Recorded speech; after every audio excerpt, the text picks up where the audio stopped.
A former Interpol agent with a unique mutation, Irish-born Sean Cassidy Banshee infiltrates the evil Factor 3, but they manipulate him into participating in criminal activities.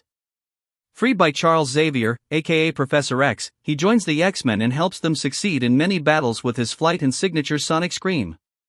He falls in love with X-Men ally and geneticist Dr. Moira MacTaggert, and co-founds the new Generation X with Emma Frost. Ireland's storied Cassidy clan is an ancient and noble lineage steeped in heroism, secrets, adventure, feuds, and tragedy, all of which Sean Cassidy inherits in some measure. The family's ancestral home is Cassidy Keep, a fortress-like castle in a remote, sparsely populated coastal area of County Mayo, overlooking the Atlantic Ocean from high atop the granite cliff Cassidy Crag. The Cassidy presence there predates historical records, and Cassidy Keep itself was built by Liam Cassidy over 1,000 years ago to defend the Irish coast against Viking raiders. The keep also covertly sheltered the family's diminutive, enchanted leprechauns or elves. In recent decades, the castle's Seneschal or steward, Eamon O'Donnell, serves as both caretaker of Cassidy Keep and guardian of the families. Born and raised in Cassidy Keep, Sean Cassidy has a happy boyhood, fantasizing about fighting dragons and rescuing damsels. During adolescence, Sean discovers his mutant sonic powers but conceals them, partly because his wail spooked the superstitious elders of the community, who likened it to the ghostly banshees of Irish lore. Banshee's superhumanly powerful lungs, throat, and vocal cords could produce a sonic scream for various effects, in concert with limited, reflexive psionic powers that direct his sonic vibrations. He can hover or fly at the speed of sound and can carry at least one passenger. He can overwhelm listeners with deafening noise, stun them with tight focus, low-frequency sonic blasts, effective even against shielded ears by penetrating the skull via bone conduction. He can plunge listeners into a hypnotic trance, disorient them, nauseate them, or simply render them unconscious. Using sonic waves, he can rapidly vibrate himself or other masses at will. He can generate sonic blasts, which strike with tremendous concussive force, liquefying or outright disintegrating targets at his highest levels of power. By radiating sound waves outward and reading the feedback, he can locate and analyze unseen objects in a sonar-like fashion. By modulating his scream's harmonics, he can confuse most scanning equipment. He can instinctively analyze, replicate, and block sonic waves or vibrations from other sources. Banshee generates a psionic field, which protects him from the detrimental effects of his sonic vibrations, though his sonic powers can still injure him when pushed beyond safe limits. His physiology seems fully vulnerable to conventional injury when his sonic powers are not engaged. Banshee has selective hearing, enabling him to focus upon, enhance, or totally block out any given sound in his environment. This shields him from the deafening sound of his own screams, and makes him a superhumanly acute eavesdropper in surveillance situations. Sean and his cousin Thomas Cassidy, aka Black Tom Cassidy, are immune to each other's natural mutant energy powers. A gifted detective, veteran undercover operative, and formidable unarmed combatant, Cassidy is an excellent marksman and a competent amateur machinesmith, well-versed in combat strategy and tactics and teamwork drills. An effective educator, organizer, and lobbyist, he is also an avid American country music aficionado and skillful amateur piano player. As Cassidy, he wields conventional firearms and sometimes carries explosive microbombs. As Banshee, he wears synthetic costuming designed to resist air friction, usually including underarm wings that help him glide on air currents and his own sonic waves. Sean's cousin, Black Tom Cassidy, became his lifelong rival. Like Sean, Tom was secretly a mutant. Tom was also a gambling man who loved to live dangerously. Tom was next in line to inherit the Cassidy estate and its modest wealth, but gambled away these rights to his cousin Sean in an ill-advised wager. Despite this setback, Tom remained a suave, charming, Oxford-educated ladies' man, often making the less cultured Sean feel like a hapless country bumpkin by comparison. As young adults, the cousins competed for the affections of Maeve Rourke, whom Sean met in Northern Ireland. When Black Tom joins forces with Cain Marco, aka Juggernaut, Banshee goes up against the pair with the X-Men by his side.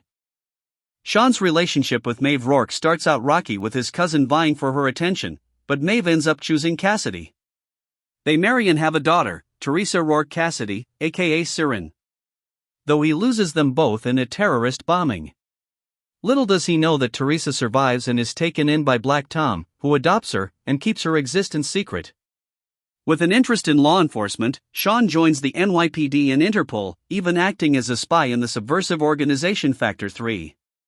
After taking the codename Banshee, Sean joined several mutant teams including the X-Men, X-Corps, Generation X, and the Mutant Liberation Front, proving to be a hero helping to fulfill Xavier's dream of peaceful coexistence with humans. Through the X-Men's leader Professor X, Sean meets geneticist Moira MacTaggert and they share a long-lasting romance. One night, Sean hitchhiked home from a concert when he was harassed by corrupt policeman Sergeant McClanahan, who seemed keen on arresting Sean as a supposed terrorist, despite lacking evidence. A passing motorcyclist, Maeve Rook, rescued Sean, but McClanahan chased them across the Irish border and sent their motorcycle off a cliff, forcing Sean to use his sonic scream to fly himself and Maeve to safety. Sean took Maeve back to Cassidy Keep, where she adapted surprisingly quickly to her discovery of Sean's bizarre powers. She just as quickly grew fond of both Sean and his charming cousin Tom, each of whom was quite smitten with her. Maeve dated both cousins for months, apparently genuinely torn between the two, but chose Sean as her escort for the university ball. Badly injured when a vengeful McClanahan ran him off the road en route to the university, Sean sent Tom to escort Maeve in his place. Tom initially offered no explanation for Sean's absence, and the disappointed and puzzled Maeve accompanied Tom to the dance, but Tom, unable to lie to her, eventually confessed Sean's true circumstances. Touched by the gesture, Maeve called Tom her dearest friend, though her heart clearly belonged to Sean. Stepping aside gracefully, Tom later served as best man at their wedding, but losing Maeve to Sean accelerated Tom's gradual, secret descent into immoral, dangerous, and increasingly criminal acts as he dabbled in mercenary work and various illegal ventures. Sean, meanwhile, graduated from Trinity College with a science degree and went into law enforcement. Well over 2 decades ago, he became an agent of the international police organization Interpol. As a rookie agent, Cassidy failed to prevent the terrorist organization Hydra's enslavement of weapons specialist Patrick Lipton, whom Cassidy subsequently believed dead. Later, Cassidy hunted down the Russian mutant serial killer Arkady Rossovich, the future Omega Red, with the aid of Max Eisenhardt, aka Magneto, and Interpol colleague Marguerite Devereaux, who was slain by Rossovich. He also teamed with fellow agent Daniel Pyre to infiltrate the offices of mob boss Almodovar until the mercenary Wade Wilson, aka Deadpool, interfered, saving Sean's life but ruining the operation by killing Almodovar. While Sean was on a long-term deep cover assignment that kept him away from home with no contact for many months, Maeve gave birth to their baby daughter Teresa, but mother and child were soon caught in a terrorist bombing and apparently killed. Sean had not known Maeve was pregnant, and the few who knew about the newborn baby decided it was better to conceal her existence from Sean, lest it cause him further pain. Teresa secretly survived, was rescued, and adopted by her uncle Tom. When Sean finally returned and learned of Maeve's death, Tom considered telling his cousin the truth about Teresa, but a grief-crazed Sean lashed out at Tom, blaming him for not protecting Maeve in his absence, and accidentally gave Tom a crippling leg injury. Further embittered, Tom decided to raise Teresa himself in secret. Sean became an obsessive workaholic and, perhaps hoping distance would help ease the pain, he briefly transferred to the NYPD in New York City, where he once aided young mutant telepath Emma Frost while he and his partner Lowell Fontaine were running surveillance of wealthy criminal Harry Leland, though Frost mind-wiped Cassidy's memory of the incident. He soon rejoined Interpol and encountered the mutant brawler Logan/James Howlett, aka Wolverine, while apprehending criminals in Calgary, Alberta. After years of international assignments, Sean came home and led an undercover operation targeting his cousin, Black Tom, by now a major criminal. Tom was soon sentenced to life in prison, but Teresa remained unaware of her true parentage since Tom had long since sent her to a distant private school to shield her from his darker dealings. Apparently by now aware of Sean's mutant powers, perhaps due to an investigation of Cassidy's exploits by the Weird Happenings Organization, WHO, Interpol sent Sean back to America to infiltrate the rising mutant subversive organization Factor 3. The increasingly disenchanted Sean, still mourning Maeve, quit Interpol for good and became a freelancer, secretly dabbling in minor crimes. Ironically, this attracted the attention of Factor 3, mostly mutant criminals themselves, and their deputy leader Kevin Sidney, aka Changeling, tried to recruit Cassidy. When Sean refused, they forced him to wear a remote-controlled explosive headband, which would detonate if tampered with. Thus enslaved, Cassidy, codenamed Banshee, performed criminal missions for Factor 3 under the supervision of their loyal agent Ogre, a gifted human machine smith. In a bitter twist, Cassidy soon found himself on Interpol's wanted list. Banshee and Ogre were ultimately defeated by the X-Men, who freed a grateful Banshee from Factor 3's service. Cassidy later helped the X-Men bring down Factor 3 and exposed its mutant master leader as an extraterrestrial, prompting the defeated villain to kill himself. Banshee kept a low profile thereafter, apart from escaping the anti-mutant Sentinel robots with the aid of the X-Men, and skirmishing with Steve Rogers, aka Captain America, and Sam Wilson, aka Falcon, while fleeing the mutant-hunting secret empire. A die-hard country music fan, Cassidy was in Nashville, Tennessee when Professor X recruited Sean and several other mutants to form a new squad of X-Men to rescue the previous X-Men from the living island Krakoa. After the successful completion of this mission, Banshee considered leaving, since he felt too old for the mostly youthful group, but Xavier and team leader Cyclops convinced him to stay. During an early mission, Sean saw his reckless teammate John Proudstar, aka Thunderbird, killed in action. Though haunted by this loss, Sean soon settled comfortably into life with the X-Men. Being of similar age, he sometimes served as a confidant of sorts to Xavier, and being one of the new team's more experienced and stable members, he occasionally assumed an informal leadership role in the absence of Xavier and Cyclops. The team's foremost foe, Sean's former ally Magneto, once referred to the formidable Banshee as the only worthy opponent among the new X-Men.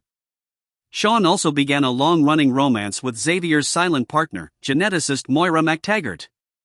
When Sean finally inherited his family's estate, he and the X-Men were ambushed at Cassidy Keep by a vengeful Black Tom and his new ally Kane Marco, aka Juggernaut, both of whom had been paid to destroy the X-Men by Shi'ar agent Eric the Red. The X-Men defeated the villains with the aid of Cassidy Keep's leprechauns. After many more adventures with the X-Men, Banshee burned out his sonic powers while saving Japan from destruction by Moses Magnum. He continued to assist the X-Men as best he could, notably aiding them against Moira's murderous mutant son, Kevin MacTaggert, aka Proteus. Realizing his injuries might be permanent and knowing Moira needed him, Sean retired from the X-Men and moved into Moira's Muir Island research complex, where he convinced a grieving Moira to abandon plans to resurrect her monstrous son. Cassidy lived a mostly quiet life for the next several years, though his lack of superpowers did not stop him from joining a successful mission to rescue Moira and other X-Men associates from Murderworld. He continued to assist the X-Men on occasion in various support capacities. Through them, he finally met his daughter Teresa, now the young adventurer Siren. Her true parentage was belatedly revealed to both Sean and Teresa by Black Tom. It was a joyful discovery for both, though Sean's complete absence from Teresa's early life occasionally made their relationship an uneasy one. A new James Proudstar, aka Thunderbird, brother of the original, mistakenly blamed the X-Men for his sibling's death and kidnapped Sean to lure the X-Men into a trap. He ultimately found himself incapable of killing and relented, parting with the X-Men on civil terms. Ironically, Proudstar and Siren would later become close friends while serving together in X-Force. When the robotic master mold mind-controlled Moira into creating the mutant-killing retribution virus, Sean was afflicted by it. However, an antidote created by Moira not only saved his life, but also restored his powers to some extent, and he helped Cyclops defeat Master Mold. Later, when Sean was shot during the cyborg Reaver's assault on Muir Island, the Morlock healer healed Sean's wound, also restoring his powers to their peak. After helping repel the Reavers alongside a makeshift roster of substitute X-Men, Banshee teamed with Forge to search the world for the core X-Men, who were missing and mistakenly presumed dead. During this period, the Irish government's new superagents, the Kinsmen, came to Cassidy Keep to recruit Banshee into their ranks and force him to submit to a long-overdue debriefing, but Siren single-handedly sent the unfriendly visitors packing. Thanks in part to Forge and Banshee, the X-Men gradually reassembled.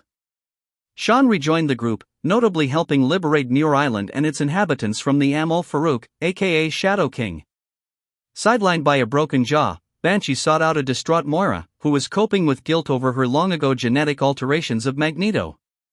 After a healed Sean rejoined the team, becoming concerned about the welfare of largely unsupervised junior member Jubilation Lee, aka Jubilee, he helped secure treatment for a mutating Black Tom, aided Deadpool in dodging the vendetta of vindictive Interpol agent Daniel Pyre, and learned of Patrick Lipton's survival just in time to attend Lipton's deathbed.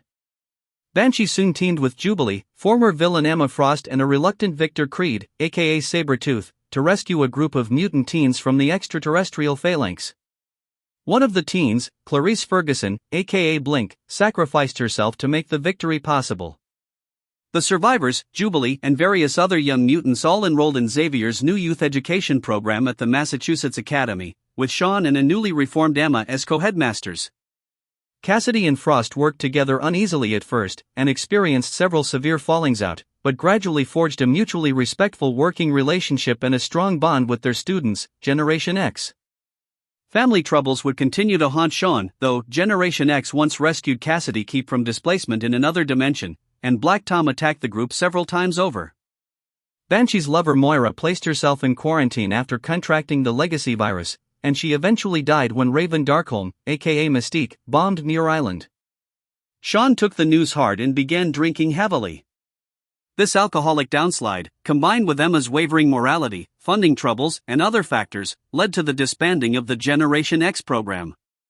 Sean retreated to Ireland, quit drinking, and channeled his grief into an obsessive new mission, creating and leading the international paramilitary mutant police force known as the X-Corps.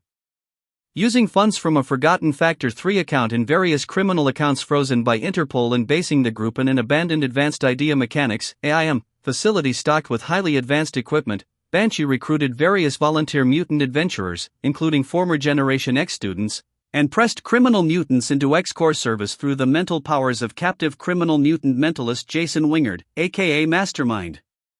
Designed to self-police the mutant community, the X-Corps rapidly became a respected and feared presence in Europe sanctioned by various authorities, but the X-Men voiced concerns regarding the group's sometimes questionable methods and Banshee's uncharacteristically ruthless attitude, possibly influenced by Mastermind, who was secretly undermining the group on behalf of Mystique. The X-Men's fears proved well-founded when Mystique infiltrated the group, freeing the criminal members from Banshee's control, slitting Banshee's throat, and trying to take over the Corps. The X-Men and the benevolent members of X-Corps soon halted the freed criminals' rampage, and a wounded Banshee managed to defeat Mystique with the aid of Nils Steiger, aka Abyss. Unfortunately, several X-Corps members were apparently slain, the city of Paris was devastated, and Banshee was again stripped of his sonic power by his injuries. After a lengthy hospital stay, Sean went into seclusion and the remnants of his X-Corps were taken over by Xavier to form the Search and Rescue X-Corporation. Sean had barely begun to heal, both emotionally and physically, when he uncovered vital information regarding the X-Men's dangerous new enemy Gabriel Summers, aka Vulcan.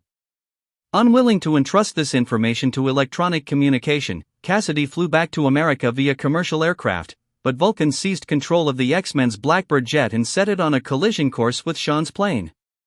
Healed enough to fly short distances under his own power, Banshee exited the plane and could have flown to safety, but instead tried to save his fellow passengers by sonically deflecting the Blackbird. However, the injured Banshee lacked the power to accomplish this feat and was caught between the two planes in a fiery mid-air explosion, sacrificing himself to protect innocent human lives. His last will and testament left Teresa the Cassidy Keep estate and his favorite smoking pipe, an old family heirloom signifying Sean's love for his daughter and her role as the Cassidy legacy's true heir. Though Banshee's story continued when he was resurrected by Celine and Eli Bard, who used the transmode virus. Though controlled, he fought back and attempted to contact Emma and Scott to warn them, but his captors caught him before he could warn them. After Celine's plot failed, Banshee returned to the underworld.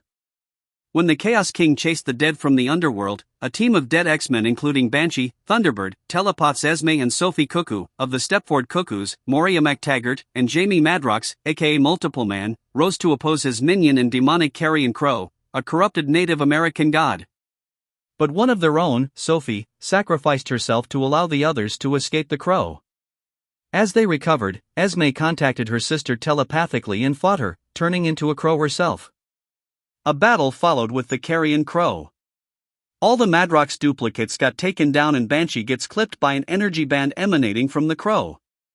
Moira, weakened for some reason, directed Banshee to blast the Carrion Crow and destroy the portal he had created, which negatively impacted the Earth's leylands. Banshee's sonic blast disables the demon and shatters the portal. The blast brought down the Cuckoo sisters for a moment but started to battle each other. As Thunderbird reached out to his god for aid, Banshee blasted Carrion Crow with all a sonic scream and protected Moira. It wasn't enough and they were slain, despite already being dead, by Carrion Crow, leaving Thunderbird alone to defeat him. Thunderbird beseeched the spirits and with their help healed the Earth's leylands from the demon's destruction and restored order to the underworld. Banshee later returned to life thanks to the Apocalypse twins who used the life seed and the death seed to do so. As their horseman of death, he served them with Akihiro, aka Dakin, Eric Williams, aka Grim Reaper, and Robert Reynolds, aka Sentry. When Banshee was captured by the X-Men, it was Hank McCoy, aka Beast, who thought he could be healed, but it would take many years and more advanced technology. While he was kept in a coma, the Reavers came upon him and forced Beast to release Banshee. He was infected by Skullbuster, which allowed him to be in control of himself, but it didn't last long, and his sonic screams were uncontrollable. Dazzler defeated him by absorbing his screams and defeated the Reavers as well. Coming to, Banshee expressed that he wanted to help himself. He joined the Mutant Liberation Front alongside Hope Summers. After going head-to-head with the X-Men and battling the Brotherhood of Mutants, Cassidy ultimately rejoined the X-Men. Later, while up against a giant sentinel and stuck underfoot, Banshee released a scream that exploded it into oblivion. After Xavier, Magneto, and Moira created the mutant nation-state Krakoa, they gathered a group of mutants who could resurrect fallen brethren.